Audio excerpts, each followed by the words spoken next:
Beekum daawwitii caayaa qoosiin naboonsaa tottolchaa raafi boruu khandaaruu lilmii markazaa rabbumaatu sinaaf kennee faaruusaatiin deddeebisaa yaa rahmaan ati nuuf tiisii waan hin taane raamaysii. Madda beekumsa daawwitii caayaa qoosiin naboonsaa tottolchaa raafi boruu khandaaruu lilmii markazaa rabbumaatu sinaaf kennee faaruusaatiin deddeebisaa yaa rahmaan ati nuuf tiisii waan hin taane raamaysii. Namni nyaatatti haajamaa qalbiinis yoom nyaata dhabdee nyaanni siidha qur'aanumaa bakkisaa markazaa hundeen bakka suurata waa hundaa as dhuftee maala sii dhabdee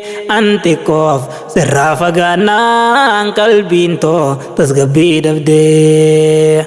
Obboleewwan koo qaqqaalii yaa khaniina ni jaaladhu qilleensaarraa walit dhufnee diin rabbiitii naaf hubadhu wajjumaa lafaa ol kaanee haa yaanuu gugguduunfadhu yoo rakkoon si qunnamtellee mee obsaan tatarkaanfadhu.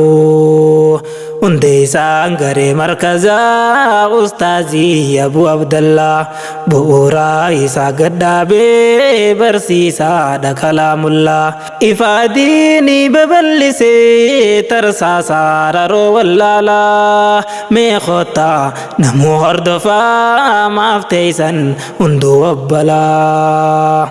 Madda beekumsa daawwitii caayaa qoosiin naboonsaa tottolchaa raafi boruu khandaaruu lilmii markazaa rabbumaatu sinaaf kennee faaruusaatiin deddeebisaa yaa rahmaan ati nuuf tiisii waan hin taane raamaysii. Madda beekumsa daawwitii caayaa qoosiin naboonsaa tottolchaa raafi boruu khandaaruu lilmii markazaa rabbumaa